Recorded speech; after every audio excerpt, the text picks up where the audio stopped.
আসসালামু আলাইকুম সবাইকে। তো আশা করি সবাই ভালো আছো। আমরা হাইড্রার 6 নম্বর লেকচারে চলে এসেছি। আমাদের আজকে আরও কিছু গুরুত্বপূর্ণ ইনফরমেশন জানার থাকবে হাইড্রা সম্পর্কে, যেগুলো এমসিকিউ এবং রিটেন দুইটাতেই অনেক বেশি গুরুত্বপূর্ণ। তো আমি বলি তোমাদেরকে, যারা লেকচার 5 করেছো বা কমপ্লিট করেছো তারা জানো তোমাদেরকে হাইড্রার একটা বিশেষ কোর্স সম্পর্কে পড়াইছিলাম। সেই কোর্সটার নাম হচ্ছে নিডোসাইট। হ্যাঁ, তো লেকচার 5-এ যেটা পড়াচ্ছি সেটাই বলতেছি তোমাদেরকে। লেকচার 5-এ কী পড়াইছিলাম? নিডোসাইট নামক একটা কোর্স পড়াইছি। ওই নিডোসাইটের ভিতরে, নিডোসাইট কোর্সটার ভিতরে আরেকটা অঙ্গাণু ছিল, সেই অঙ্গাণুটার নাম হচ্ছে নেমাটোসিস্ট। ঠিক আছে, তো যারা লেকচার 5 করো নাই তোমাদেরকে বলবো লেকচার 5টা একটু করে নিবা। ঠিক আছে, তো আমরা লেকচার 5-এ পড়েছি যে নিডোসাইট, তার ভিতরে একটা অঙ্গাণু বা একটা অংশ থাকে যার নাম নেমাটোসিস্ট। ওই নেমাটোসিস্টটা আমরা জাস্ট গত ক্লাসে এক প্রকারের নেমাটোসিস্ট পড়েছি। এই রকম নেমাটোসিস্ট আরও থাকে, এরকম আরও অনেক ধরনের নেমাটোসিস্ট থাকে, সেইগুলো নিয়েই আজকে আমরা কথা বলবো। তো তোমাদের সব কিছু ঠিকঠাক আছে কিনা আমাকে একটু কনফার্ম করো।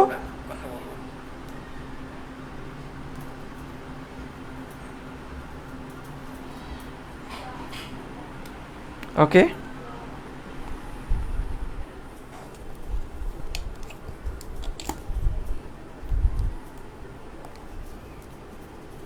ওকে, আচ্ছা ঠিক আছে। তো দেখো, হাইড্রাটা কোন পর্বের প্রাণী খেয়াল করো। হাইড্রাটা কিন্তু একটা, যেমন আমরা মানুষ যেমন করডাটা পর্বের প্রাণী, হাইড্রাটা হচ্ছে নিডারিয়া পর্বের প্রাণী। কোন পর্বের প্রাণী? নিডারিয়া পর্বের প্রাণী, নিডারিয়া পর্ব। ঠিক আছে, তো এই নিডারিয়া, তো হাইড্রা, এই হাইড্রা কোন পর্বের প্রাণী? নিডারিয়া পর্বের প্রাণী। তো এই নিডারিয়া পর্বের মধ্যে তো শুধু হাইড্রা না, হাইড্রা তো নিডারিয়া পর্বের প্রাণী, আমরা করডাটা পর্বের প্রাণী। তো করডাটা পর্বেতে শুধু মানুষ না, আরও অনেক মেরুদণ্ডী প্রাণী, অমেরুদণ্ডী প্রাণী, আরও অনেক প্রাণী থাকবে। হ্যাঁ, তো যাই হোক, হাইড্রাটা যে পর্বে, মানে নিডারিয়া পর্বের, ওই নিডারিয়া পর্বের মধ্যে গবেষণা করে দেখা গেছে এইরকম নেমাটোসিস্ট, এরকম নেমাটোসিস্ট 23 ধরনের পাওয়া গেছে। কয় ধরনের? 23 ধরনের। তো এটা কে আবিষ্কার করছে? এটা কে পাইছে? বিজ্ঞানী ভার্নার। বিজ্ঞানীটার নাম কি? বিজ্ঞানী ভার্নার। তো আমরা এই লাইনটা একটু লিখে রাখবো, এমসিকিউতে লাগবে।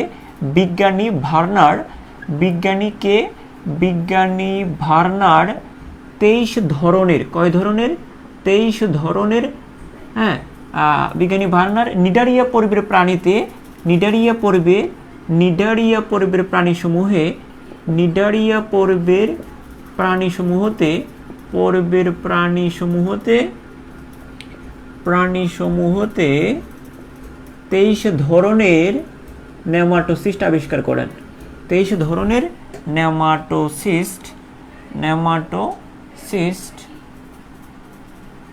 আবিষ্কার করেন বা শনাক্ত করেন। ঠিক আছে, তাহলে আমি আবারও বলি, খেয়াল করো, নিডারিয়াটা হচ্ছে জাস্ট একটা বিশেষ প্রজাতি, তাই না? তো নিডারিয়াটা যে পর্বের, নিডারিয়াটা যে পর্বের, হাইড্রাটা যে পর্বের, সে পর্বটার নাম কি? হাইড্রাটা নিডারিয়া পর্বের অন্তর্গত। ওই নিডারিয়া পর্বের ভিতরে যতগুলো প্রাণী আছে, ওই প্রাণীগুলোর মধ্যে দেখা গেছে যে টোটাল 23 ধরনের নেমাটোসিস্ট। তো নিডারিয়া পর্বে কত রকমের নেমাটোসিস্ট রয়েছে? 23 ধরনের। এর মধ্যে হাইড্রার মধ্যে কয় রকমের রয়েছে? তার মধ্যে 23 ধরনের মধ্যে 4 রকমের নেমাটোসিস্ট রয়েছে হাইড্রাতে। তো আমরা বলতে পারি হাইড্রাতে, হাইড্রাতে 4 ধরনের, হাইড্রাতে 4 ধরনের নেমাটোসিস্ট, হাইড্রাতে 4 ধরনের নেমাটোসিস্ট রয়েছে। হাইড্রাতে কয় ধরনের? 4 ধরনের নেমাটোসিস্ট রয়েছে। তো টোটাল আমরা নিডারিয়া পর্বগুলোর মধ্যে টোটাল নেমাটোসিস্ট পাই 23টা, তার মধ্যে 4টা নেমাটোসিস্ট রয়েছে হাইড্রাতে। ঠিক আছে, আর এই 4টার মধ্যে তোমাদেরকে লেকচার 5-এ এই চার ধরনের নেমাটোসিস্টের মধ্যে এক ধরনের নেমাটোসিস্ট আমরা গত ক্লাসে পড়লাম। লাস্ট ক্লাসে লেকচার 5-এ আমরা এক ধরনের নেমাটোসিস্ট সম্পর্কে আমরা জানলাম। ঠিক আছে, তো আজকে আমরা শিখবো আরও যে 3 রকমের নেমাটোসিস্ট রয়েছে, অর্থাৎ গত ক্লাসে পড়ছে এক ধরনের, আজকে আরও পড়বো 3 ধরনের, টোটাল 4 ধরনের নেমাটোসিস্ট আজকে আমরা পার্থক্য আকারে এক একটার বর্ণনা মনে রাখবো। ঠিক আছে, তো আমরা তাহলে এটা মুছে দেই, আমরা 4 ধরনের নেমাটোসিস্টটা একটু পড়ার চেষ্টা করি। দেখো, এই 4 ধরনের নেমাটোসিস্টের নামগুলো একটু জটিল, সেটা একটু আগে আমরা মনে রাখার চেষ্টা করি। 4 ধরনের নেমাটোসিস্ট এটা আমরা মনে রাখবো। 4 ধরনের নেমাটোসিস্ট, হ্যাঁ, নেমাটোসিস্টের নাম, এই নাম 4টা আগে মনে রাখলে তারপর বৈশিষ্ট্যগুলো সহজে মনে রাখা যাবে। নেমাটোসিস্টের নাম, এই 4 ধরনের নেমাটোসিস্টের নামটা আমরা এভাবে মনে রাখতে পারি। ধরো স্টিপেন নামক একজন ব্যক্তি, ধরো উনি সব জায়গায় শুধুমাত্র কি করে, হ্যাঁ, সব জায়গায় গুটিবাজি করে বা মনে করো যে চালাকি করে, হ্যাঁ। তো এটা দিয়ে আমরা মনে রাখতে পারি, এই লাইনটা দিয়ে, যে ধরো আমরা এটা মনে রাখতে পারি যে স্টিপেন নামটা কি, ব্যক্তিটার নাম কি, ব্যক্তিটার নাম হচ্ছে স্টিপেন। স্টিপেন, হ্যাঁ, ভুল স্টেপে, স্টিপেন ভুল স্টেপে গুটি মেরে সরে গেল। এরকম কিছু মানুষ আছে না, তোমাদের বন্ধু বান্ধবদের মধ্যে আছে না, যে 2 বন্ধুর মধ্যে ঝগড়া লাগায় মাঝখান দিয়ে ও নাই, হ্যাঁ, অনেকটা এরকম আর কি। তো দেখো স্টিপেন দিয়ে আমরা মনে রাখবো, খেয়াল করো, স্টিপেনের স্টি দিয়ে আমরা মনে রাখবো স্টিনোটিল। আমরা স্টিপেনের স্টি দিয়ে আমরা কি মনে রাখবো, স্টিপেনের স্টি দিয়ে মনে রাখবো স্টিনোটিল। আর প্যান দিয়ে আমরা মনে রাখবো প্যানিট্রেন্ট। প্যান দিয়ে আমরা মনে রাখবো প্যানিট্রেন্ট। তো ওইটার 2টা নাম আছে, স্টিনোটিলের 2টা নাম আছে, খেয়াল করো। এই যে স্টিনোটিল নেমাটোসিস্ট, এর আবার 2টা নাম, একটা স্টিনোটিলের আরেকটা নাম, সেটার নাম কি প্যানিট্রেন্ট। নামগুলো একটু জটিল, প্রথম হয়তো একটু কঠিন লাগবে, আস্তে আস্তে জিনিসগুলো তোমাদের কাছে সহজ হয়ে যাবে। এটা হচ্ছে 1 নাম্বার। তো দেখো আমি কি বলছিলাম, 4 রকমের নেমাটোসিস্ট রয়েছে বলছিলাম না, 4 রকমের মধ্যে একটার নাম কি, একটা নাম হচ্ছে স্টিনোটিল, বা এটাকে আমরা পেনিট্রেন্ট বলতে পারি, স্টিনোটিল বা পেনিট্রেন্ট। তো আমরা স্টি দিয়ে মনে রাখবো স্টিনোটিল, প্যান দিয়ে মনে রাখবো পেনিট্রেন্ট। এটা হচ্ছে 1 ধরনের নেমাটোসিস্ট। তারপরে আমরা যদি বলি এই ভুল দিয়ে আমরা মনে রাখবো ভলব্যান্ট। কি মনে রাখবো, ভলব্যান্ট। এটা হচ্ছে আর 1 ধরনের নেমাটোসিস্ট, এটা 2 নাম্বার। তারপরে বুল স্টেপে গুটি মেরে, তো এটা দিয়ে আমরা মনে রাখবো, এই পুরো জিনিসটা দিয়ে আমরা মনে রাখবো হচ্ছে স্টেপ দিয়ে হচ্ছে স্ট্রেপ্টোলিন, স্ট্রেপ্টোলিন। আর গুটি দিয়ে হচ্ছে গ্লুটিনেন্ট। গুটি দিয়ে কি, গুটি দিয়ে হচ্ছে গ্লুটিনেন্ট। গুটি দিয়ে কি হবে, গুটি দিয়ে হবে গ্লুটিনেন্ট। এটা পুরোটাই একটা, এটা হচ্ছে 3 নম্বর, স্ট্রেপ্টোলিন গ্লুটিনেন্ট। নাম কি, স্ট্রেপ্টোলিন গ্লুটিনেন্ট। নামগুলো একটু মুখস্থ করার চেষ্টা করো। তারপরে যদি আমরা আসি, সরে দিয়ে হচ্ছে স্টেরিওলিন। সরে দিয়ে কি, স্টেরিওলিন। আর গেল দিয়ে হচ্ছে গ্লুটিনেন্ট। স্টেরিওলিন গ্লুটিনেন্ট। নাম কি, স্টেরিওলিন গ্লুটিনেন্ট। এই হচ্ছে 4 নাম্বার। ঠিক আছে, এখানে আমরা কি পেলাম, 1 নাম্বার, 2 নাম্বার, 3 নাম্বার, এই 4 নাম্বার। এই 4টা নেমাটোসিস্ট, এই 4টা নেমাটোসিস্টের নাম যদি মুখস্থ রাখতে পারো, তাহলে এদের বৈশিষ্ট্যগুলো তোমরা খুব সহজে মনে রাখতে পারবা। আমি এটা চার্ট করে দিব, তোমরা ওই চার্টের মাধ্যমে খুব সহজে মনে রাখতে পারবা। ঠিক আছে, তাহলে দেখো আমি কি বললাম, এই 4টা জিনিস, এই 4টা নাম তোমরা একটু মুখস্থ করার চেষ্টা করো আগে। এই 4টা নাম মনে রাখতে পারলে বৈশিষ্ট্যগুলো খুবই ইজি মনে রাখা। আমি ওই সিস্টেমটা করে দিব। তো দেখো, স্টিপেন ভুল স্টেপে গুটি মেরে সরে গেল। স্টিপেন ভুল স্টেপে গুটি মেরে সরে গেল। তাহলে দেখো, স্টিপেনের স্টি দিয়ে স্টিনোটিল, প্যান দিয়ে প্যানিট্রেন্ট। তো স্টিনোটিলের আরেকটা নাম হচ্ছে প্যানিট্রেন্ট, এটা হচ্ছে একটা। ভুল দিয়ে হচ্ছে ভলব্যান্ট। স্টেপে গুটি মেরে মানে হচ্ছে স্ট্রেপ্টোলিন গ্লুটিনেন্ট, এটা পুরোটা একটা, 3 নাম্বার। সরে গেল স্টেরিওলিন গ্লুটিনেন্ট, এটা হচ্ছে 4 নাম্বারটা। ঠিক আছে, তো আশা করি তোমাদের এই জিনিসটা মুখস্থ হয়ে গিয়েছে। এখন আমরা একটা চার্ট করে ফেলবো, তোমরাও আমার সাথে করে একটা চার্ট অঙ্কন করবা তাহলে। আচ্ছা ঠিক আছে, আমরা এই 4টা নাম এখন আমরা ছোট করে উপরের দিকে লিখবো, কলাম করে লিখবো, তারপর বৈশিষ্ট্যগুলো আমরা সহজে মনে রাখতে পারবো। ঠিক আছে, আমরা এদিকে একটু জায়গা ফাঁকা রাখবো। তো প্রথমে আমরা লিখি কি, আমরা প্রথমে লিখবো স্টিনোটিল। একটু ছোট করে লিখতে পারো। আমরা প্রথমে লিখবো হচ্ছে স্টিনোটিল। লেখাটা কি দেখা যাচ্ছে উপরে, স্টিনোটিল। দেখা যাচ্ছে, আই গেস দেখা যাচ্ছে, হ্যাঁ দেখা যাচ্ছে। ওকে, স্টিনোটিল বা এটার বিকল্প নামটা আমরা লিখে দিই, বা পেনিট্রেন্ট। স্টিনোটিল বা কি, স্টিনোটিল বা পেনিট্রেন্ট একটা, ঠিক আছে। আমি ঘর করে ফেলি। তারপরে হচ্ছে স্ট্যাপটোলিন গ্লুটিনেন্ট, সরি পরেরটা হচ্ছে ভলব্যান্ট। পরেরটা কি, পরেরটা হচ্ছে ভলব্যান্ট। তারপর আমরা আরেকটা ঘর করে ফেলবো। তারপরে যদি আমরা আসি স্টেরিওলিন গ্লুটিনেন্ট, পরেরটা কি ছিল, স্টেরিওলিন গ্লুটিনেন্ট, তাই না? স্টেরিওলিন গ্লুটিনেন্ট ছিল, স্টেরিওলিন গ্লুটিনেন্ট ছিল। তারপরেরটা কি ছিল, এটা স্ট্যাপটোলিন গ্লুটিনেন্ট ছিল, সরি এটা হচ্ছে স্ট্যাপটোলিন গ্লুটিনেন্ট, সিরিয়ালি মনে রাখবা, স্ট্যাপটোলিন গ্লুটিনেন্ট। ওকে, তারপরেরটা হচ্ছে গ্লুটিনেন্ট, সিরিয়ালটা মনে রাখতে হবে, স্ট্যাপটোলিন গ্লুটিনেন্ট, তারপর হচ্ছে স্টেরিওলিন গ্লুটিনেন্ট, তারপরে কি স্টেরিওলিন গ্লুটিনেন্ট। এই যে চারটা, ঠিক আছে, এই চারটা আমরা পেয়ে গেলাম। এখন আমরা এইভাবে একটা বক্স করে ফেলি। আচ্ছা, এদিকে আর একটা কলাম বানায় ফেলি।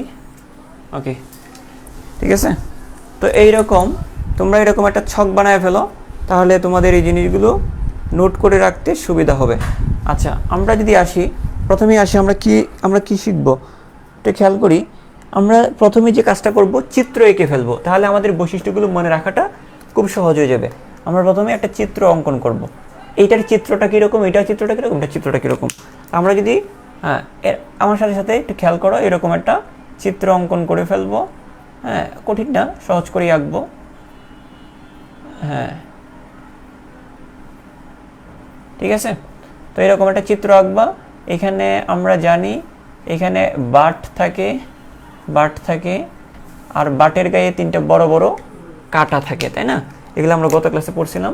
এই যে একটা কাটা দিলাম, এদিকে একটা কাটা দিলাম, এদিকে একটা কাটা দিলাম, তিনটা বড় বড় কাটা।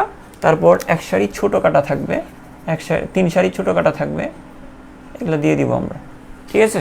আচ্ছা, তারপরে যদি এদিকে একটা চিত্র আঁকি আমরা, তারপরে ধরো এই পাশে চিত্রটা হবে এরকম, অনেকটা এরকম। এখানে কোনো বেসিক্যালি কোনো বাট থাকবে না,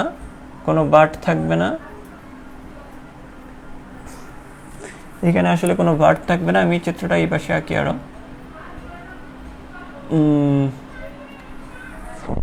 হ্যাঁ, এটার বাট থাকবে, অল্প একটু বাট থাকবে, আগেরটা থেকে ছোট থাকবে, এটা একটু পেঁচানো থাকবে, এটার ক্ষেত্রে একটু সুতাটা পেঁচানো থাকবে, এটার সুতাটা একটু কি থাকবে, পেঁচানো থাকবে। আচ্ছা, তারপরে চিত্রটা কীরকম হবে, তারপরের চিত্রটা হবে এরকম। এই চিত্রগুলোর আসলে ওইরকম বাট থাকবে না। তোমরা যারা আগের ক্লাসটা করো নাই তাদের জন্য হয়তো একটু সমস্যা হতে পারে। আমি এই জন্য বলবো যে প্রতিদিনের ক্লাসটা প্রতিদিন করে ফেলবা, তাহলে তোমাদের প্রেশারটা কম পড়বে, ঠিক আছে। দেখো, এদের কোনো বাট নাই, ওরা এইভাবেই থাকবে, ঠিক আছে, ওদের কোনো বাট নেই। এদের কি থাকবে, কাটা থাকবে, এদের গায়ে ছোট ছোট কি থাকবে, কাটা থাকবে। তারপর আমি যদি লাস্টেরটাতে যাই, ওইটা অনেকটা এরকম, হ্যাঁ সেম চিত্রের দিক দিয়ে মোটামুটি একই রকম হবে। হ্যাঁ, এই ক্ষেত্রে যেটা হবে, এই তো এদের অনেকটা এরকম থাকবে। তো যাই হোক, আমাদের চিত্র কিন্তু শেষ, কঠিন না। এরকম চারটা চিত্র আমরা আঁকবো। চারটা চিত্র আঁকলে আমাদের বৈশিষ্ট্যগুলো মনে রাখাটা খুবই ইজি। জাস্ট দেখো, জাস্ট চিত্রগুলোর দিকে একটু খেয়াল করে দেখো। আমরা চিত্রগুলো মাথায় রাখলেই কিন্তু আমাদের বৈশিষ্ট্যগুলো মনে রাখাটা খুবই সহজ হবে। জাস্ট চিত্রগুলো একটু মাথায় রাখবা, তাহলেই হবে।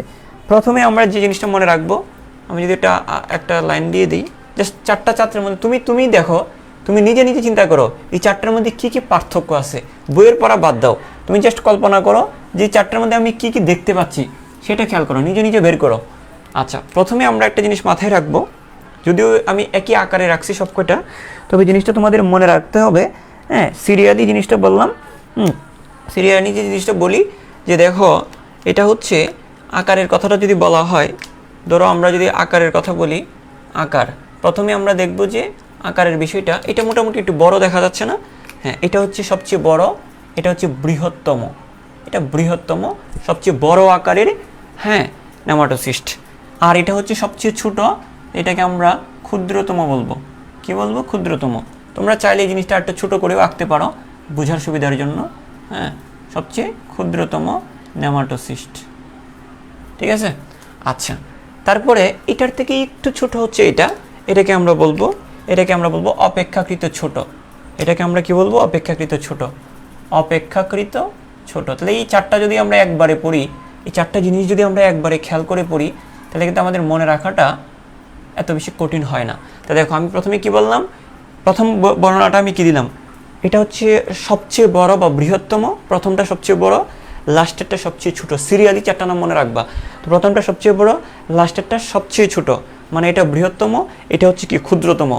আর এটার বৃহত্তমটার পাশেরটা অপেক্ষাকৃত একটু ছোট, আর এটা আরেকটু ছোট। এখানে কিছু বলা নাই, তোমাদের বইয়ে এরকম কিছু বলা নাই। আমি জিনিসগুলো যদিও পার্থক্য আকারে দিচ্ছি, এগুলো তুমি এক একটা বর্ণনা আকারেও লিখতে পারবা। কারণ চারটা আমি একবারে পড়াচ্ছি কেন? কারণ তুমি যেন চারটাই একবারে শিখে ফেলতে পারো। আর না হয় বইয়ে যেভাবে দেওয়া আছে, ধরো এটা দেওয়া আছে, এটা শেখার পর যখন এটা পড়তে যাবা, তখন আগে কি পড়ছো সেটা ভুলে যাবা, তখন আবার এটা মনে থাকবে। এটা পড়ে গিয়ে যখন আবার এটা পড়তে যাবা, আগে যা পড়ছো সব ভুলে গেছে, তখন শুধুমাত্র এটা মনে আছে। তো এই জন্য এরকম যেন না হয়, এই চারটাই আমরা যখন একবারে পড়বো, তখন আমাদের চারটাই একসাথে মুখস্থ হয়ে যাবে। তো এটা হচ্ছে সবচেয়ে বড়, এটা ক্ষুদ্রতম, এর পরেরটা অপেক্ষাকৃত ছোট হবে। আচ্ছা, তাহলে আমাদের একটা বর্ণনা শেষ। হ্যাঁ, আমাদের একটা বৈশিষ্ট্য শেষ। তারপরে আমরা এইভাবে সবকটা শিখে ফেলবো। তারপরে আমরা আকারের পরে যদি আমরা যাই, আকারের পরে আমরা যাব সূত্রকের বিষয়টা কথা বলবো। সূত্রকটা আসলে কেমন? দেখো, সূত্রকটা কীরকম? প্রথম কথা হচ্ছে, একটু খেয়াল করো, এখানে দেখো সূত্রকটা দেখো, এদের সূত্রকটা লম্বা না? অপেক্ষাকৃত এদের সূত্রকটা লম্বা। এটা আরও লম্বা হবে, কিন্তু এখানে জায়গা নেই, আমি লিখতে পারিনি। এটা সূত্রকটা লম্বা, এটা সূত্রকটা লম্বা, এর সূত্রকটা লম্বা, এর সূত্রকটা লম্বা। এখানে সবারই সূত্র কিন্তু মোটামুটি লম্বা। তা আমরা বলতে পারি এর সূত্রকটাই, যে আমি সূত্রকের বর্ণনা দিচ্ছি এখানে, তো সূত্রকটা লম্বা, এর সূত্রকটা কিন্তু অন্যগুলার থেকে খাটো, কারণ এটা তো পেঁচানো, যার কারণে এটা একটু খাটো। তো এর সূত্রকটা হচ্ছে খাটো, এই যে সুতাটা আর কি, সুতা খাটো, সূত্রকটা খাটো। এর সূত্রকটা কি? লম্বা। সবার সূত্রকটাই লম্বা মোটামুটি। হ্যাঁ, তাহলে লম্বা, সবার ক্ষেত্রে কি বলবো? লম্বা। তাহলে এর সুতাটা লম্বা, এটা খাটো, এটা লম্বা, এটা লম্বা, অর্থাৎ সবারটাই লম্বা, জাস্ট বলবেনটা খাটো। জাস্ট এটা মনে রাখলেই হচ্ছে, তুমি জাস্ট একটা বৈশিষ্ট্য মনে রাখলেই হচ্ছে, বলবেন্টের সুতাটা খাটো, বাকি তিনটা লম্বা, ঠিক আছে? তারপরে যদি আমরা বলি, খেয়াল করো, এখানে আরেকটা বৈশিষ্ট্য পাশাপাশি মনে রাখতে পারি। দেখো, সেটা হচ্ছে যে দেখো, এই সূত্রকটা ভিতরে কি ফাফা না? ফাফা, ভিতরে ফাফা। এই যে দেখো, কলমের শীষ যেমন ভিতরে ফাফা থাকে খালি হয়ে গেলে, এটা এরকম ফাফা। তো লম্বা, জাস্ট একটা জিনিস মনে রাখতে পারো, যে সেটা হচ্ছে লম্বা, এবং এটা কি? ফাফা, লম্বা ফাফা, ঠিক আছে? আর এখানে আমরা কি মনে রাখবো? এখানে লম্বার পাশাপাশি এখানে দেখবা, এটা একটু অপেক্ষাকৃত মোটা হয়, সুতাটা একটু মোটা হয়, আর প্লাস্টিকের মতো, রাবারের মতো, দেখো প্যাচকিয়ে আছে, প্লাস্টিকের মতো, স্থিতিস্থাপক। তা খাটো, তারপরে এটা কি? স্থিতিস্থাপক বলতে পারি আমরা। কি বলতে পারি? স্থিতিস্থাপক, স্থিতিস্থাপক, মোটা স্থিতিস্থাপক, মোটা, আর এটা কি? স্থিতিস্থাপক, স্থিতিস্থাপক, ঠিক আছে? আর এদের ক্ষেত্রে কিছু বলা নাই, এদের ক্ষেত্রে এখানে কিছু বলা নাই। তো দেখো, তোমাদের বইয়ে যেভাবে আছে, আমি সবসময় তোমাদেরকে বলি, একটা কথা সবসময় বলি, তোমাদের বইয়ে যতটুকু আছে সেটা যদি তুমি 90% যদি মনে রাখতে পারো, তোমাদের বইয়ের পড়াটা 90% মনে রাখতে পারলে তুমি, হ্যাঁ, দেশসেরা কলেজগুলোতে চান্স পাওয়ার যোগ্যতা রাখবা, ঠিক আছে? কিন্তু কথা হচ্ছে, তোমাদের বইয়ের ইনফরমেশনই 100% পড়ো না, তোমরা পড়ো দাগায় পড়ো। আর হচ্ছে যেটা হচ্ছে যে কেউ হঠাৎ করে একদম বাইরে থেকে কোনো ইনফরমেশন দিল, তোমরা একদম অবাক হয়ে যাও, ও তাই, মেডিকেলের চান্স পাওয়ার জন্য মনে হয় এটাই জানতে হবে। এরকম করে জীবনটা শেষ করে দাও। তারপর ওই এইচএসসির পরে, মেডিকেল ভর্তি পরীক্ষার পরে হতাশা ছাড়া আর কিছু করার থাকে না, যে 18 ঘন্টা পর্যন্ত পড়ছি কিন্তু মেডিকেলে চান্স হয়নি। কিন্তু পড়ছো 18 ঘন্টা, ঠিক আছে, কিন্তু কি পড়ছো? পড়ছো বইয়ের জিনিস পড়া নাই, পড়ছো আন্দাজে জিনিস, এক একজনে এক একটা দিছে, মাথা ঘুরায় গেছে। তারপর চান্স না পাইলে তখন মানুষের বলো যে মেডিকেলের কি হয়, প্রশ্ন ফাঁস হয়ে যায়, এই হয়ে যায় সেই হয়ে যায়। কিন্তু আসলে তুমি নিজে পড়ছো ঠিক মতো পড়ছো কিনা সেটা তো বুঝতে হবে আগে। দেখো যাই হোক, আমি যেটা বলতে চাচ্ছিলাম একটু খেয়াল করো। আমি যেটা বলতে চাচ্ছিলাম এখানে দেখে দেখে তুমি লিখতে পারবা। এটার সুতাটা লম্বা, এই যে লম্বা লিখছে, আর কিছু লিখি নাই। এটারটা লম্বা, এই যে লম্বা, এটার সুতাটা লম্বা, এই লম্বা, ঠিক আছে। এখানে এক্সট্রা একটু ইনফরমেশন এখানে লিখছি দুইটার ক্ষেত্রে, যে এটা ফাফা, সুতাটা ফাফা, এই যে ফাফা লিখলাম। এটাটা একটু মোটা হয়, অপেক্ষাকৃত মোটা, আর রাবারের মতো পেঁচানো, যেহেতু স্থিতিস্থাপক, মোটা স্থিতিস্থাপক। এই ক্ষেত্রে স্যার কিছু বলার নেই, এরা কিরকম, এরা ফাফা নাকি মোটা, এরা ফাফা নাকি মোটা, এগুলো লিখেন নাই কেন? দরকার নেই তো ভাই, বইয়ে নাই, বইয়ে নাই। এগুলো আমি বলতে পারবো, আমি বলতে পারবো এটা ফাফা, কিন্তু দরকার নাই তো আসলে। বই যতটুকু আছে এতটুকুই তুমি কাভার আপ করবা, ঠিক আছে। যাই হোক, আমি সামনের দিকে আগাই, আমি সামনের দিকে আগায় যাই। এই তো আমাদের, আচ্ছা এখানে এখানে এখানে এখানে আমরা টান দিব না, আমরা সুতার বর্ণনা শেষ হয় নাই, আরও আছে, সুতার বর্ণনা আরও শেষ হয় নাই, আমরা আরেকটু আগাই। এটা তো জাস্ট একটা বর্ণনা দিলাম, লম্বা না খাটো সেই কথাটা বললাম, লম্বা নাকি খাটো সেই কথাটা বললাম। আচ্ছা, এখন আমরা একটু আরেকটু সামনের দিকে যাই। সেটা হচ্ছে, খেয়াল করো, আমরা যদি বলি যে এই সুতাটার ক্ষেত্রে একটা জিনিস মনে রাখবা, আমি লম্বার কথা বলছি, এই সুতাটা লম্বা নাকি খাটো সেটা বললাম। এখন দুইটা জিনিস মনে রাখবো, এখন নিচে কীরকম উপরে কীরকম এটা মনে রাখো, গোড়াটাতে কীরকম শীর্ষটা কীরকম, এর গোড়াটা কেমন শীর্ষটা কেমন এটা বলো। এখন এটা মাথায় রাখো, এর গোড়াটা কীরকম শীর্ষটা কীরকম, অর্থাৎ এর গোড়াটার মধ্যে বাট আছে, শীর্ষটা খোলা, শীর্ষটা উন্মুক্ত, এই যে শীর্ষটা উন্মুক্ত। তা আমরা কি বলবো, গোড়াটার কথা বলবো, অর্থাৎ হ্যাঁ আমরা বলবো বাট আছে, গোড়াতে কি আছে, গোড়াতে বাট আছে, এখানে গোড়াতে বাট আছে, আর শীর্ষটা খোলা বা উন্মুক্ত, এই যে দিক দিয়ে ওপেন। আচ্ছা তাহলে দেখো, বাট প্রশস্ত, আমরা কি বলবো, বাট প্রশস্ত বা সুগঠিত যাই বলো, বাট প্রশস্ত বা সুগঠিত যাই বলো। এই যে এই গোড়াটাতে কি আছে, সুতার গোড়াতে বাট আছে, আর সুতার শীর্ষটা কি, সুতার গোড়াতে বাট আছে, বাট প্রশস্ত, শীর্ষটা উন্মুক্ত, শীর্ষটা খোলা, শীর্ষটা উন্মুক্ত, শীর্ষ উন্মুক্ত, শীর্ষ উন্মুক্ত। আমি দেখে দেখে বলতেছি, এখানে মুখস্থ করার দরকার নেই, ঠিক আছে। এই যে এখানে তুমি দেখে দেখে বলো, এই যে গোড়াটা কীরকম, বাট কীরকম, বাট আছে না নাই, বাট আছে, বাট প্রশস্ত। তাহলে আমি এখন প্রথম সুতাটা কি লম্বা নাকি কাটো সেটা বললাম, আর এখন বলতেছি নিচে কি উপরে কি। তা আমরা বলবো এখন বাট কি, বাট প্রশস্ত, আমরা কি বলবো, বাট প্রশস্ত, আর কি, আর শীর্ষটা হচ্ছে কি, শীর্ষটা বদ্ধ। দেখো এদের শীর্ষটা খোলা, কিন্তু এদের শীর্ষটা কি বদ্ধ। শীর্ষ কি, শীর্ষটা হচ্ছে, সুতার শীর্ষটা বদ্ধ, সুতার শীর্ষটা কি বদ্ধ। তারপরে আমরা যদি এই জায়গায় আসি, খেয়াল করো, এখন দেখো এইখানে বাট আছে, এটা যেমন একটু বাট আছে, দেখো এখানে যেমন বাট আছে, যে এখানে যেমন বাট আছে, এখানে কি এরকম কোনো বাট আছে, নাই, বাট নাই, মোটা অংশ নাই। তাহলে বাট সুগঠিত, বাট নেই, বাট সুগঠিত নয়, বাট কি নয়, বাট সুগঠিত নয়, বাট সুগঠিত নয়। এখন শীর্ষটা বলো, এখন শীর্ষটা কি খোলা নাকি বদ্ধ, শীর্ষটা উন্মুক্ত, খোলা, শীর্ষ উন্মুক্ত। তা তুমি দেখে দেখে বলো, শীর্ষ উন্মুক্ত, শীর্ষ উন্মুক্ত। তাহলে এখানে বলো, এখানে কীরকম হবে, এখানে বাট আছে না নাই, তুমিই বলো বাট আছে না নাই, বাট নাই। তাহলে আমরা কি বলবো, বাট সুগঠিত নয়, বাট সুগঠিত নয়, সুগঠিত নয়। শীর্ষটা কীরকম বলো তো, শীর্ষটা কি উন্মুক্ত, শীর্ষ উন্মুক্ত। তো দেখো এগুলো কি মুখস্থ রাখা সম্ভব, তুমিই বলো।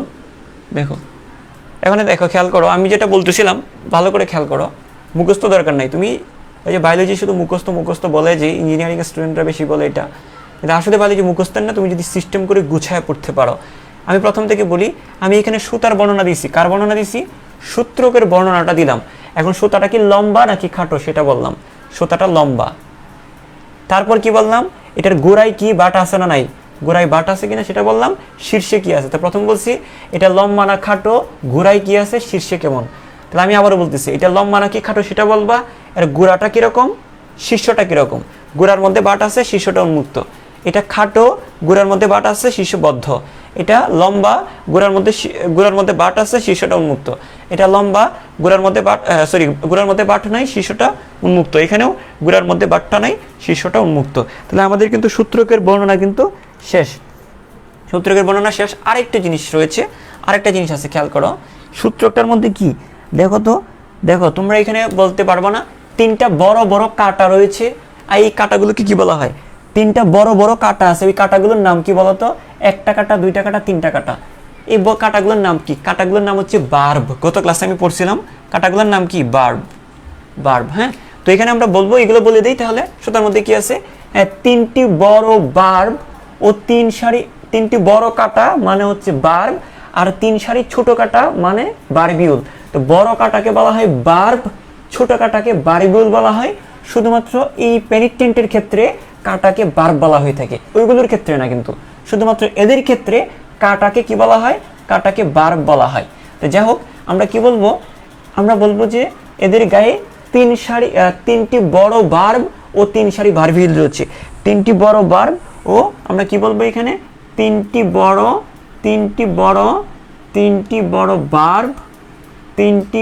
বার্ব, ও 3 সারি বারবিউল। তিনটি বড় বার্ব ও 3 সারি ছোট, তিনটি বড় বার্ব ও 3 সারি ছোট বারবিউল রয়েছে। ছোট বারবিউল, তিনটি বড় বার্ব ও 3 সারি ছোট বারবিউল রয়েছে। ভালো করে খেয়াল করো, তিনটি বড় বার্ব ও 3 সারি ছোট বারবিউল রয়েছে। বারবিউল। এখন দেখো, আমি আবারও বলতেছি, এই যে বড় 3টা কাটা না, এই যে দেখো, এই একটা কাটা, এই একটা কাটা, এই বড় 3টা কাটাকে বলা হয় বার্ব, আর ছোট কাটাগুলোকে বলা হয় বারবিউল। এগুলো তোমাদেরকে লেকচার 5-এ পড়াইছি, যারা করো নাই করে নিবা। তো দেখো, 3টা বড় বার্ব বা 3টা বড় কাটা, আর 3 সারি ছোট কাটা, 3 সারি ছোট বারবিউল রয়েছে। আচ্ছা, তারপরে আমরা যদি পরেরটাতে যদি বলি, খেয়াল করো, একটু দেখো, এদের গায়ে কোনো কাটা আছে, এদের গায়ে কোনো কাটা নাই। তো সূত্রটা কিরকম? এদের সূত্রটা হচ্ছে কাটাবিহীন। এদের সূত্র কি বিহীন? সূত্র কাটাবিহীন। আমরা তাহলে কি বলবো? সূত্রটা কি বিহীন?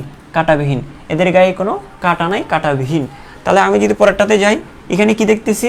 এই যে কাটা আছে, এই যে ছোট ছোট কাটা আছে, এগুলা কাটা বুঝাচ্ছি। তাহলে আমরা কি বলবো? কাটাযুক্ত। আমরা কি বলবো?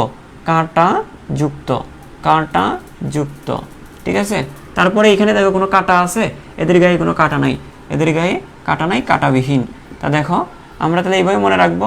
দেখো, খেয়াল, এই যে দেখো, আমরা দেখে এগুলো বলতেছি না, এখানে 3টা বড় কাটা, 3 সারি ছোট কাটা আছে, এখানে কাটা নাই, এখানে কাটাযুক্ত, কাটা নাই। তাহলে আমরা এইভাবে মনে রাখতে পারি, কাটা আছে, কাটা নাই, কাটা আছে, কাটা নাই, শেষ। দেখো, কাটা আছে, এই যে এটাতে কাটা আছে, কাটা নাই, কাটা আছে, কাটা নাই, ঠিক আছে। এই যে দেখো, কাটা আছে, কাটা নাই, কাটা আছে, কাটা নাই। দেখো, বাট আছে, বাট আছে, বাট নাই, বাট নাই। বাট মানে গুড়ার প্রশস্ত, গুড়ার অংশটা। এই দেখো, বাট আছে, বাট আছে, বাট নাই, বাট নাই। কাটা আছে, কাটা নাই, কাটা আছে, কাটা নাই, শেষ। বৈশিষ্ট্যগুলো আমরা এভাবে মনে রাখতে পারি। তো এই জিনিসগুলো তোমাদের ক্লিয়ার কিনা আমাকে একটু করে জানাও। জাস্ট সিম্পল একটা কথা, সবার প্রথমটা, এই যে এইটা হচ্ছে সবচেয়ে বড়, এটা হচ্ছে সবচেয়ে ছোট, আর তার পাশেরটা অপেক্ষাকৃত ছোট, তার থেকে একটু ছোট। তো এটা সবচেয়ে বড়, এটা সবচেয়ে ছোট, তার পাশেরটা অপেক্ষাকৃত ছোট। আমরা এভাবে মনে রাখতে পারি। তারপর আমি আকারের কথাটা বলার পরে সূত্রকের কথা যদি বলি, সূত্রটা কীরকম? লম্বা খাটো, লম্বা লম্বা, ফাঁপা মোটা স্থিতিস্থাপক। তাহলে আমি লম্বা নাকি খাটো সেটা বলার পরে আমরা বলবো গোড়ায় কি আছে? বাট প্রশস্ত, হ্যাঁ, বাট প্রশস্ত, শীর্ষ উন্মুক্ত। তারপরে এখানে কি বলবো? এই যে বাটটা প্রশস্ত, শীর্ষটা উন্মুক্ত। এখানে কি বলবো? বাট প্রশস্ত, শীর্ষবদ্ধ। বাট নেই, শীর্ষ উন্মুক্ত, বাট নেই, শীর্ষ উন্মুক্ত। তাহলে আমি কি বললাম? নিচে বললাম, উপরে বললাম, লম্বা নাকি খাটো সেটা বললাম। এই 3টা পয়েন্ট শেষ। লম্বা নাকি খাটো সেটা বলবো, নিচের দিকে কি আছে বলবো, উপরের দিকে কি আছে সেটা বলবো। এখন বলবো কাটার কথা। কাটার কথা বললে কাটা আছে, কাটা নাই, কাটা আছে, কাটা নাই, শেষ, পড়া শেষ। এখন বলবো যে এরা কিভাবে কাজ করে, নিক্ষেপের পর সূত্রকের ব্যবহার। হ্যাঁ, সূত্রগুলো দিয়ে এরা কিভাবে কাজ করে সেটা আমরা এখন পড়বো। যারা সূত্রগুলো দিয়ে কিভাবে কাজ করে বা সূত্রকের ব্যবহারটা কিরকম সেটা বলবো। এই পর্যন্ত তোমাদের ক্লিয়ার কিনা আমাকে একটু কনফার্ম করো। এই পর্যন্ত সবার ক্লিয়ার কিনা? হ্যাঁ, বাট মানে কি সেটা তোমাদের গত ক্লাসটা আগে করতে হবে। বাট কোনটা? বাট হচ্ছে, দেখো, এই যে নিচের দিকের যে প্রশস্ত অংশটা, এই যে নিচের দিকের এই প্রশস্ত অংশটাকে বলা হয় বাট। এই নিচের দিকের এই প্রশস্ত অংশটাকে কি বলা হয়? বাট বলা হয়। তো এটারও বাট আছে, এটারও বাট আছে, এর বাট নেই, এর বাট নেই। ওকে, তো আশা করি তোমাদের, হ্যাঁ, এরকমভাবে চিত্র আঁকা যাবে। তুমি আর কিভাবে চিত্র আঁকতা? অবশ্যই এইভাবে তুমি চিত্র আঁকতে পারবা। হ্যাঁ, আচ্ছা।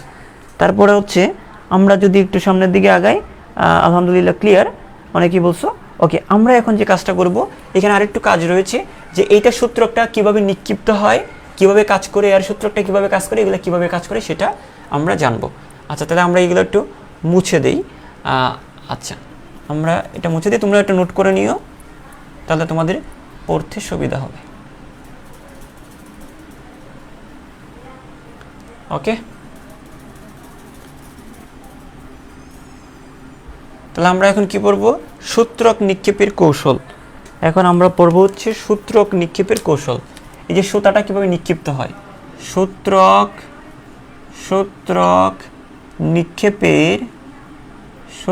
নিক্ষেপের পর ব্যবহার। সূত্রক নিক্ষেপের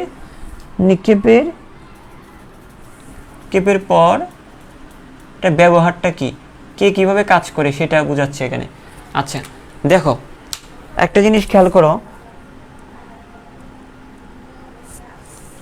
দেখো সূত্রক নিক্ষেপ করে এটা কি করবে, সূত্রককে বিদ্ধ করে হিপনোটক্সিন বিষ প্রবেশ করিয়ে দেয়। এটার কাজ কি? তোমাদেরকে গত ক্লাসে লেকচার 5 এ পড়াইছিলাম, এদের গায়ে একটা বিষাক্ত পদার্থ থাকে, নাম হচ্ছে হিপনোটক্সিন বিষ। নাম কি? হিপনোটক্সিন একটা বিষাক্ত পদার্থ থাকে। তা আমরা কি বলবো, এটা কিভাবে কাজ করে ভালো করে খেয়াল করো। এটা কিভাবে কাজ করে? এটা কাজ করে সূত্রক নিক্ষেপ করে, সাপ যেরকম ছবল মারে ওইভাবে এরা সূত্রকটা বিদ্ধ করে দেয়। এই যে সুতাটা, এই যে সূত্রকটা ফুস করে বিদ্ধ করে দিয়ে হিপনোটক্সিন বিষ প্রবেশ করে দিবে। বিষ প্রবেশ করে দিলে একটা সাপ যদি মানুষকে ছোবল দেয়, ওই মানুষটা কি অবশ হয়ে যায় না, অজ্ঞান হয়ে যায় না? এখানেও জিনিসটা, প্রাণীটা অজ্ঞান হয়ে যাবে বা অবশ হয়ে যাবে। তো আমরা কি বলবো, সিম্পল একটা কথা, এটা খুবই সহজে মনে রাখতে পারি। আমরা কি বলতে পারি, যে এই সূত্রকটা কি করবে, বিদ্ধ করে দিয়ে, সূত্রক বিদ্ধ করে দিয়ে হিপনোটক্সিন বিষটা প্রবেশ করে দিবে। এখান থেকে বিষটা তার শরীরে ঢুকিয়ে দিবে, তখন শিকার অবশ ও অজ্ঞান হয়ে যায়। তো আমরা এইভাবে বলতে পারি, সূত্রক বিদ্ধ করে হিপনোটক্সিন নামক, আমরা এইভাবে বলতে পারবো যে সূত্রকটা বিদ্ধ করে, সূত্রকটা ব্যাত করবে, সূত্রকটা বিদ্ধ করে, আমরা এটা এভাবে মনে রাখবো যে সূত্রক বিদ্ধ করে, সূত্রকটাকে বিদ্ধ করে হিপনোটক্সিন বিষ প্রবেশ করিয়ে, প্রথমে সূত্রকটা বিদ্ধ করবে, তারপর বিষটা ঢুকাবে। বিদ্ধ করে হিপনোটক্সিন বিষ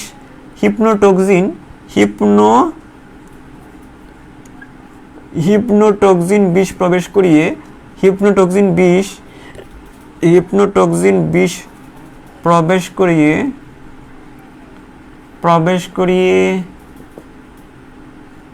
করিয়ে শিকারকে অজ্ঞান করে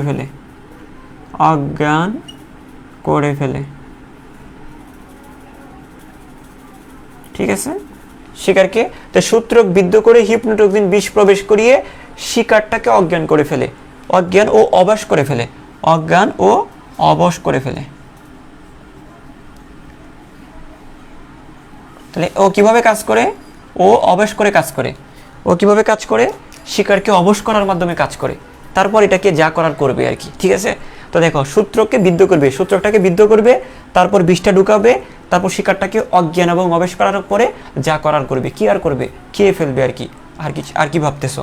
দেখো, এটা কাজ করে কি, এটা যেমন নিষ্ঠুর, এটা যেমন নির্দয়, কিন্তু এটা কিন্তু নিষ্ঠুর না। ও কিভাবে কাজ করবে? ও জড়িয়ে ধরার মাধ্যমে কাজ করবে। কিভাবে কাজ করবে? জড়িয়ে ধরার মাধ্যমে কাজ করবে। ধরো তার কাছে যদি কোনো শিকার আসে, তার কাছে কোনো শিকার আসছে, সে শিকারকে কি করবে না, তার মধ্যে তো কোনো বিষ নাই, এর ভিতরে কিন্তু কোনো বিষ নাই, ওর কাজে হচ্ছে এরকম ব্যান্ড করে ফেলবে মানে পেঁচিয়ে ফেলবে। ওর কাজে হচ্ছে পেঁচানো। তো তার কাছে যখন শিকার আসবে, শিকারকে বিদ্ধ করবে না, বরং শিকারকে চারপাশ দিয়ে কর্কস্ক্রুর মতো পেঁচিয়ে ফেলবে। কিসের মতো? স্ক্রু যেমন নাট বল্টু, দেখো না, নাট বল্টু বা স্ক্রু যেমন পেঁচানো থাকে, একটা স্ক্রু, এটা যদি একটা নাট হয়, স্ক্রু হয়, এই স্ক্রুটা এরকম পেঁচানো থাকে না, পেঁচানো থাকে। তো যাই হোক, এই জিনিসটা ওই কর্কস্ক্রুর মতো, কারোর মতো স্ক্রু যেমন পেঁচানো থাকে, এটাকে কি করবে, কর্কস্ক্রুর মতো পেঁচিয়ে ফেলবে, জড়িয়ে ধরবে। তো এই কাজ করবে কি, বিষ ঢুকিয়ে অবশ করে কাজ করে। আর সে কিভাবে কাজ করে? জড়িয়ে ধরার মাধ্যমে কাজ করে। It's so romantic. সে কিভাবে কাজ করবে? জড়িয়ে ধরার মাধ্যমে কাজ করবে। তো দেখো আমরা কি বলবো, আমরা এটা মাথায় রাখবো যে সূত্রকে কর্কস্ক্রুর মতো পেঁচিয়ে হ্যাঁ শিকারকে আটকে ধরে। হ্যাঁ, তাহলে আমরা এখানে মনে রাখবো শিকারকে কিসের মতো? এই যে কর্কস্ক্রুর মতো, শিকারকে কর্কস্ক্রুর মতো, খেয়াল করো, কর্কস্ক্রুর মতো, কর্কস্ক্রুর মতো, নাট বল্টু যেমন পেঁচানো থাকে এরকম আর কি, কর্কস্ক্রুর মতো শিকারকে কর্কস্ক্রুর মতো পেঁচিয়ে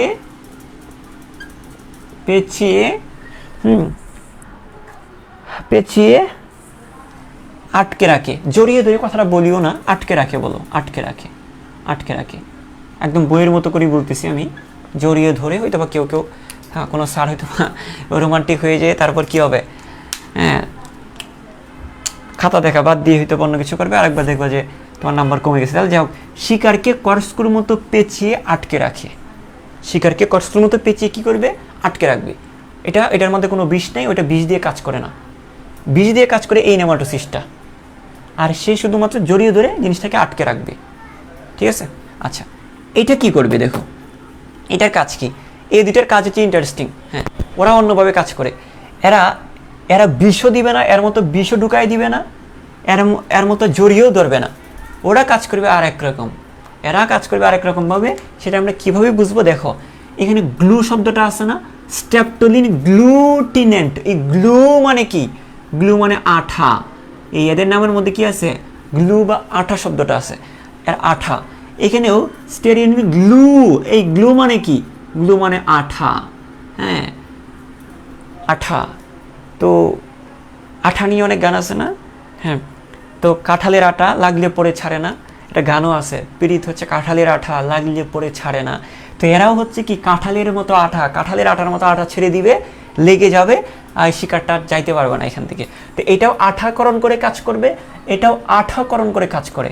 এই দুইটা, এটার মধ্যে একটা বিস্করণ করে আর একটা জড়িয়ে ধরে তোমরা লিখবা আটকে রাখে, আর এটা বলবা আর এটা আঠালো রসক্ষরণ করে, এটাও আঠালো রসক্ষরণ করে। এই দুইটার কাজ একই রকমভাবে কাজ করে। তো আমরা কি মনে রাখবো? আমরা মনে রাখবো আঠালো রসক্ষরণ করে শিকারকে চলনে বাধা দেয় ও আটকে রাখতে সাহায্য করে। তাহলে আমরা কি বলবো? যে আঠালো রসক্ষরণ করে মনে রাখবো কীভাবে? এই যে গ্লু, তাহলে আঠালো রসক্ষরণ করে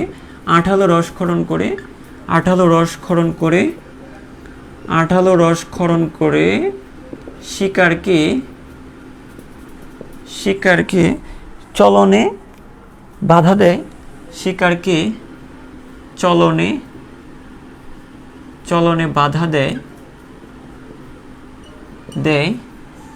বাধা দেয় ও আটকে রাখতে সাহায্য করে,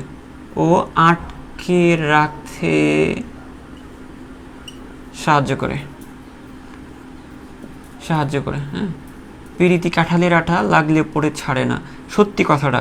হ্যাঁ, তোমরা এই কাজ কখনো করবে না। আটকে রাখতে সাহায্য করে। এটাও সেম, এটাও আঠালো রসক্ষরণ করে, এটাও সেম এভাবে লিখবা। আঠালো রসক্ষরণ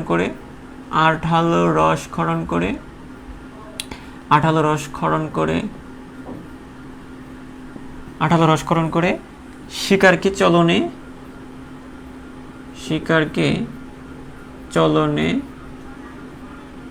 বাধা দেয়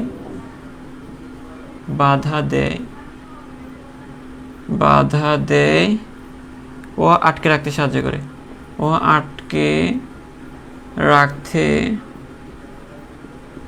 সাহায্য করে, তো দেখো এটা একই রকম সাহায্য করে। এদের মধ্যে পার্থক্যটাই হচ্ছে এটার কাটা আছে, এটার কাটা নাই, এটাই পার্থক্য মূলত। তো আশা করি তোমরা বুঝতে পেরেছো। তোমাদের এই জিনিসটা ক্লিয়ার কিনা আমাকে একটু তাড়াতাড়ি করে কনফার্ম করো।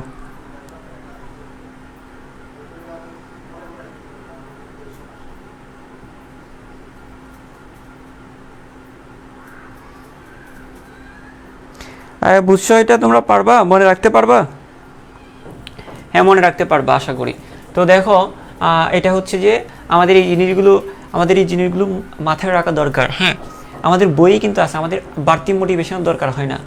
হ্যাঁ, আমরা মোটিভেশন খুঁজি, হ্যাঁ দেখে যে কোথায় মোটিভেশন পাওয়া যায়, দরকার না। এই জিনিসগুলো থেকে শিক্ষা পাওয়া যায়, তাই না?